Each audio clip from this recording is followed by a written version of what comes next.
Welcome back to show. हालिया दिनों में बात की जाए तो वहाँ पे सियासी क़यादत की जानिब से एक दूसरे पर इल्ज़ामात की बौछार जा रही है। कई नौजवानों की मायूसी का जिक्र हो रहा है तो कई सियासत को इदारों से अलग रखने की बात हो रही है। एक तरफ बानी पीटीआई की अगर बात की जाए तो उनकी जानिब से आर्मी चीफ को लिखे गए खतूत पर बहस होती है, तो दूसरी जानिब बिलावल भुट्टो का कहना है कि बानी पीटीआई की सियासत से पाकिस्तान को पाक करना होगा।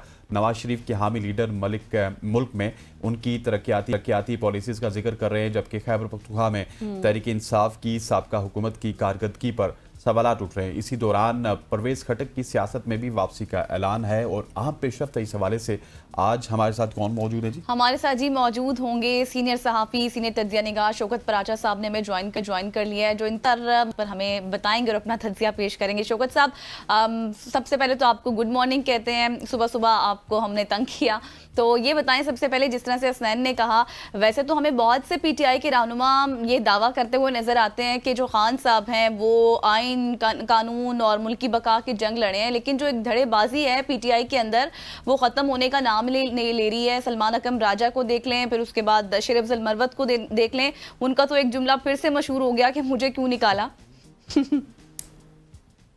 जी बहुत शुक्रिया। शेर अब्दुल खान मरवत ने ये सवाल भी बाकायदा पूछ लिया है। जी हाँ। मेरे शो में थे परसों रात। उन्होंने कहा कि खान साहब जो है ना, वो तो मुल्क में आइन और कानून की बालादस्ती की बात करते हैं, लेकिन पार्टी के आइन के मुताबिक तो मुझे नहीं निकाला।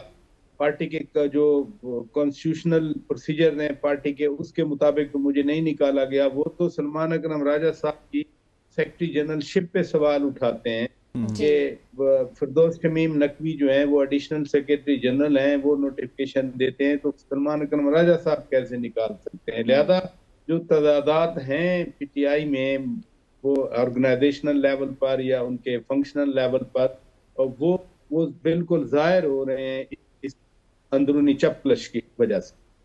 बिल्कुल, that is very unfortunate price साहब। लेकिन प्राइस साहब, मुझे ये बताइएगा कि लड़ना तो इनको हुकूमत के साथ था, लेकिन ये आपस में लड़ रहे हैं। फवाद चौधरी साहब ने मुक्का मारा, शोएब शाहीन साहब गिर गए, फिर आपके प्रोग्राम में ही बैठ के तमाम तर प्रोग्राम उन्होंने कर दिया सलमान अकरम राजा के खिलाफ। तो ये पाकिस्तान तहरीक इंसाफ तो आपस में ही उलझ बैठी है। ये कोई नई बात नहीं है। मसलन एमएनए हैं 5, उनको शो कॉज नोटिस दिया था। अभी वो खबरें आ रही हैं कि उनको निकाल दिया है या निकाला जा रहा है फौरी तौर पर, और जिसमें रियाद सत्याना जैसे लोग भी शामिल हैं उन 5 की लिस्ट में, जो बहुत पुराने पार्लियामेंटेरियन हैं। जैन कुरैशी साहब का नाम भी है। शाह महमूद कुरैशी साहब को 1.5-2 साल हो गए, वो मसलसल जेल में है। अगर वो कोई एग्रीमेंट कर लेते तो वो कब के बाहर आ चुके थे। वो सीनियर वाइस चेयरमैन है पीटीआई के, यानी खान साहब के बाद उन्हीं का ही बड़ा ओहदा है, लेकिन उनको उनके बेटे के हवाले से इस तरह से शकूक व शुबात रखना। 8 फरवरी को इनके पूरे मुल्क में अगर कोई गिरफ्तारी हुई तो मेहरबानू कुरैशी साहिबा की हुई, लेकिन फिर भी उनके हवाले से, जैन कुरैशी साहब के हवाले से, कि जी उनको भी शो कॉज मिला हुआ है। कुरैशी साहब तो खुद पूछ रहे हैं कि भाई आए जरा, अगर आपको वक्त मिले, हम जेल में हैं, हमारे साथ बात करें, हमसे मशवरा कर लें, हम 40 साल गुजार चुके हैं। और दूसरी तरफ परवेज इलाही है, वो सदर है पार्टी का, वो किधर है? यानी चुप करके वो आ गए बाहर, और अब उनका ना इल्म है कि कहाँ है, ना कोई पार्टी के साथ कोई बातचीत है। तो ये डिवीजन बहुत लेवल पर है, ये बड़ी हॉरिजेंटली फैल चुकी है डिवीजन। एक बंदा दूसरे के साथ बात करना पसंद नहीं करता। और हाँ, इसमें कोई शक नहीं है, राज साहब दुरुस्त कहते हैं कि पार्टी में हुल्लड़बाजी नहीं होनी चाहिए, पार्टी में डिसिप्लिन होना चाहिए। पार्टी के जो लीडर्स हैं, जो अहकाम आते हैं पार्टी की तरफ से, सबसे बड़ा मसला है कि कोई कंसल्टेटिव प्रोसेस नहीं है जिसका जो जी चाहे कर ले। आर्गुमेंट ये दिया जाता है कि जी पार्टी में मुश्किल टाइम है, पार्टी के साथ प्रॉब्लम्स हैं। ऐसे वक्तों में पार्टियों में कोहेजन ज्यादा हुआ करती है कि जो बच जाते हैं वो एक इंटैक्ट तरीके से आगे बढ़ते हैं। लेकिन यहाँ पीटीआई चूंकि, और मैं हमेशा कहता हूँ कि जिस तरह बनाई गई थी पीटीआई, जिस तरह से इनको प्रमोट करके एक सियासी जमात और फिर इक़्तिदार दिया गया, उसी तरह से ही अब वो सारी चीजें नजर आ रही हैं कि कौन किस तरह है, कौन किस फिलॉसफी या आइडियालॉजी के साथ है, और वो लड़ाइयों की शक्ल में हमें रिफ्लेक्शन मिल रही है। सही। लेकिन पराचा साहब, अब जिस तरह से हम देख रहे हैं ना कि सिर्फ पीटीआई नहीं, दूसरी जमातों में भी हम देख रहे हैं, और रोज कोई ना कोई टीवी प्रोग्राम में हम लड़ाई देख ही रहे होते हैं। एक तो हमारी सियासत किस डगर पर चल चुकी है ये बताइएगा। दूसरा ये कि अब हमें ये भी सुनने को मिल रहा है कि खान साहब ने कहा है कि रमजान के बाद एक भरपूर एहतजाज किया जाएगा, अपोजिशन को भी इस हवाले से एतमाद में ले लें। यही ऑप्शंस रह गए हैं अब पीटीआई के पास? ये जो लड़ाई मार कुटाई वाली बातें हैं टीवी टॉक शोज में या जेल के बाहर, अनफॉर्चुनेट हैं, लेकिन इसी सियासत को तो 10-15 साल जो पिछले गुजरे परवान चढ़ाया गया, जो हेट नफरत की सियासत है उसी को प्रमोट किया गया, और वो बाकायदा एक टारगेटेड था कि हमने फलां को निकालना है सियासत से, हम उनको सियासत से निकाल फेंकेंगे। अब वो पूरे मुआशरे में वो सराहियत कर गई चीजें, अब सब परेशान है। अब दूसरी बात यह है अलायंस वाली। पहला तो नुक्ता यही बनता है कि जो पार्टी अपने लोगों को इकट्ठा नहीं बिठा सकती, इकट्ठा नहीं रख सकती, रादर वो बाकी सियासी जमातों के साथ कैसे बैठे? बात तो ठीक है। उनके मुतालबात को कैसे प्रायोरिटी देगी, एक्सेप्ट करेगी? जब आप बड़ी जमात के तौर पे छोटी जमातों को साथ मिलाते हैं तो बड़ी जमात फिर छोटी जमातों को उनकी शराइत पे अकोमोडेट किया।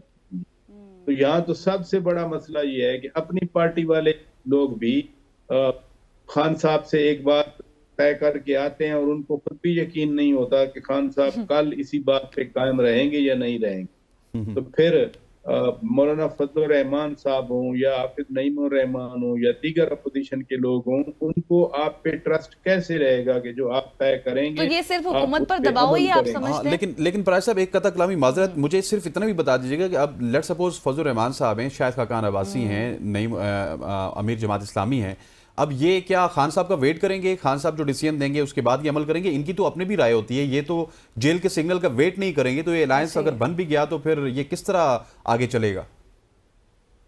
नहीं, ये उनका वेट नहीं करेंगे, ये अपना कैलकुलेट करेंगे।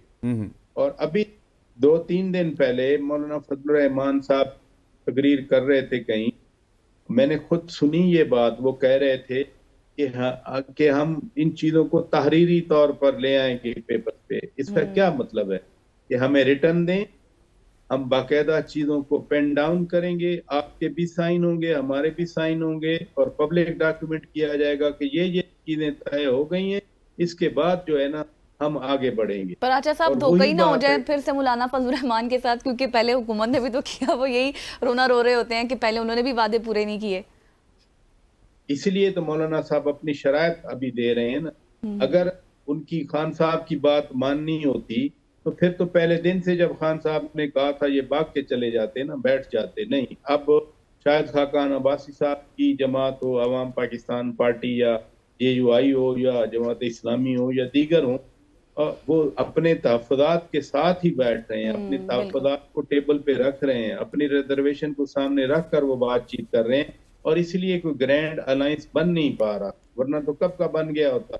बाकी माजी में 90s में या 2002 के इवन जनरल मुशर्रफ के दौर में भी कोई 2-4 महीने लगे थे पार्लियामेंट के आते ही वो अलायंस बन जाता था। ये पहली बार है कि 1.5-2 साल हो गए, यानी 8 फरवरी से 8 फरवरी गुजर गया, साल हो गया, कोई ग्रैंड अलायंस बन नहीं सका। एक बना है तहरीक तहफ़्फ़ुज़ आईन पाकिस्तान, अब उसमें अचगदई साहब हैं और PTI है, बाकी उसमें कौन है?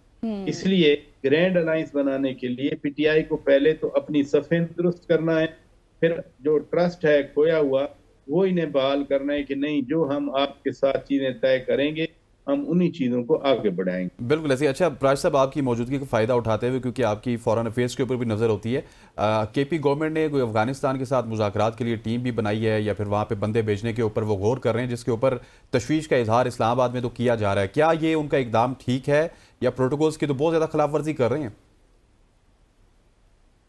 जो खारजा पॉलिसी है वो वफाक का डोमेन होता है। बैरूनी ममालिक से ताल्लुकात वफाकी हुकूमत जो भी हो, वो माइनॉरिटी हो, वो मेजॉरिटी हो, वो 2/3 की हो या किसी की इत्तेहादी जमात हो, वफाक में फॉरेन पॉलिसी वफाक का ही काम।